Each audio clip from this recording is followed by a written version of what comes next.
I'm going to go over options for aluminum extrusions for attaching Little Proteus power feeder to a P-square type fence. That would be a fence with a steel top and a wide platform with two face pieces. So this is a Biesemeyer type fence, or the fence that comes on the saw stop cabinet saws, and many others.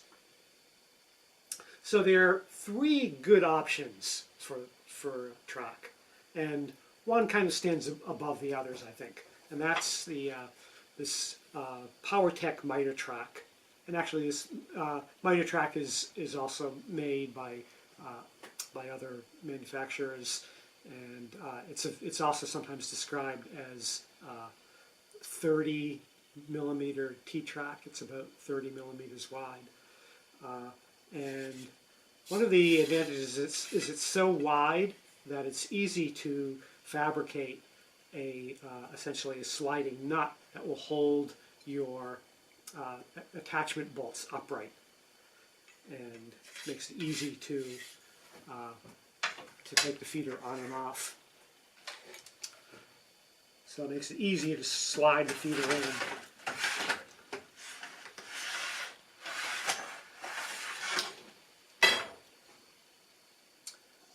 The second option is what's called 1030. This is in English an imperial based 1 inch by 3 inch T-track, sold by 8020. It's also available at a much lower price from a website called T-Nuts. That's nuts, N-U-T-Z. And I found their stuff to be plenty fine quality. The advantage of this over the mitertrack is that it gives you a slot on the face of your fence, and that can be helpful for certain things. It's particularly good for the less expensive just some hold down guides. The guides that they make more explicitly for router tables can get mounted right in that track. And also this will give you 3 slots for some versatility. You'd want to use the middle one. This one is a little too close to the face for ideal mounting of the power feeder.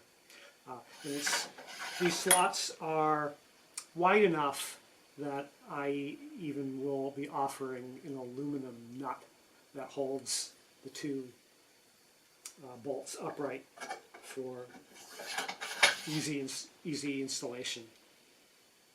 A second option that's similar. Oh, I actually skipped.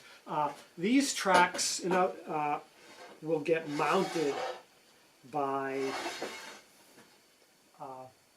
button head screws that are installed that are into tapped holes, and it slides out. The PowerTech track gets mounted by flathead screws tapped into the steel top, and the heads are exposed. You have to countersink for those. These other T-slotted tracks will actually get mounted differently. They'll get slid onto button head screws that you'll then tighten through holes that you pre-drilled. This track is what's called 1570. It's 15 millimeters thick and 70 millimeters wide. It has a single slot in the bottom, which is what you would use to mount it. Its advantage is that the 2 slots on top are a little bit wider than the slots on the Imperial inch version. So you can see the difference in the sliding nuts. This is actually wide enough that you could probably fabricate this out of wood, and it would be good enough. And it's just a little easier because it's bigger. The disadvantage is that this slot on the face is actually a little bit smaller than the slot on this. So it may take a little bit more work. You might have to grind your hardware to face mount one of these kind of router table oriented hold downs. but it will work. And actually, the Chinese clones come with nuts that will work fine in this slot. Pretty sure that the bolts that came with the Jessam version, the Jessam flex guides, were a little bit too big and would have to be ground to fit in there, but you could do that. This is also harder to find, and particularly with the tariff situation, you may have to pay a lot of money to get it brought in from China. You may be able to find this more affordably at this point than on Mizumi.com. Another big advantage of the 1570 over the Imperial track is that it's not as thick, so it's only 15 versus 25 millimeters tall. So in some ways that's actually an easier installation. And same thing for this. You'll need to, the downside of these tracks that present a face is they have to be put on more accurately because you want that face to be really perfectly flush with the face of your fence, whereas the Power Tech track is more forgiving in its position. So those are the basic mounting options. Oh, I actually skipped. The fourth option is if you already own Jessam clear-cut guides, you can mount their track directly to your table saw fence, and the mounting instructions that they give put it in a position that will work really well with the Little Proteus. Where it gets a little more involved is I know people love the magnetic mounting system. So this is the typical magnetic mount system for Jessam clear-cut guides. I've actually added a new feature, which is a cleat with a hook that attaches to the back of the fence, and that saves you from having to buy two mag switches. You only need one.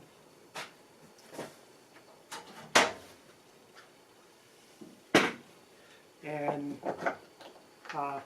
this system is not really adequate for the Little Proteus because the Little Proteus puts about 50 pounds of pressure, about 10 times the pressure that Jessam hold downs do, and it puts it in the middle of this, and this is going to flex. So even though it's enough pressure overall, being held down very securely by the hook and back and by the 150-pound mag switch, it's not distributed well enough, and so you'll get flexing in the middle. Not to despair, though. I've developed a magnetic mounting system. Here it's on a piece of phenolic plywood. You could just as easily use regular Baltic birch. This has a hook and back for catching under the back of your hollow steel channel, and then 4 channel magnets. These are 3-inch long channel magnets, and these are a type that the magnet is shorter than the actual channel, so you can attach just through the steel channel, and that avoids the possibility of breaking the magnet. You can find these more easily in a longer length where the countersink goes through the magnet as well. That will work, but you have to be very careful in installing those that you don't crack the magnet. But this system works incredibly well, and I just use a simple lever to overcome that pressure. But this has probably a little more overall mounting force than 250-pound mag switches for the magnets were like $2 or $3 a piece times 4, so $12 for the magnets. And so this allows you to mount, slide it on as quickly as if you had, as quickly as if the extrusion were directly mounted to the fence. The advantage is you can take the whole thing off like that in a second without having to change any of your feeder position, and so it'll be right there.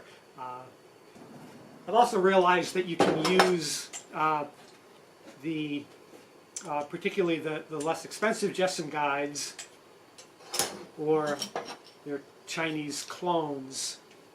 If you make an adapter here, it's made out of plywood with a little piece of wooden T-bar.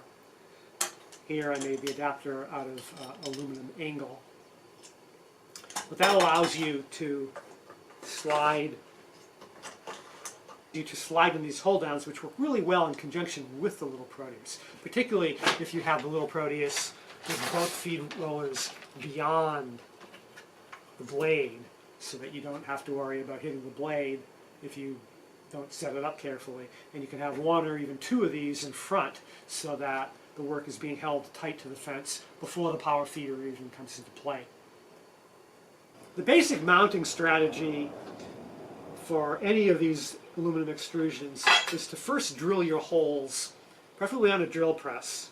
And you want to drill your holes for the tap size for the hole that you'll then be following into the steel channel. So essentially, you're turning your extrusion into a template and a guide bushing to drill your holes in your steel fence. So here too, you'll start by, and on these extrusions, there's a nice scribe line to center your hole, and the fore application isn't really critical. So you drill typically 5 holes in either of these extrusions if you're going to use those, and those holes will then be used. You'll then clamp or double stick tape your extrusion exactly where you want it, and then come down with the drill and follow that tap-sized hole through the steel. Then you'll remove the extrusion, tap your holes in the steel, and enlarge the holes in the extrusion on the PowerTech. You'll enlarge it just large enough for the fastener, and then countersink so that you can make the flathead flush with air. So you can make the flathead flush with the bottom surface of the track. On these, you'll be using those button head screws, which will engage in the track, and you'll tighten them through the holes you pre-bored. So you'll need to enlarge that hole large enough to get your Allen wrench in tightening. The best fasteners for these are for the extrusions, 6mm button head screws. And you'll obviously need an M6 tap for that. And if you're using the PowerTech or a mitertrack, you'll need a flathead screw, and you can use either 1032 or M5 flathead machine screws with the appropriate size tap hole. I don't have that off the top of my head. Or you can also use self-tapping sheet metal screws. For fastening the PowerTech track, you'll need to use fairly small fasteners so that you have room for the thickness of the countersink. And so I recommend either 1032 or M5 machine screws, flathead, or these number 8 self-tapping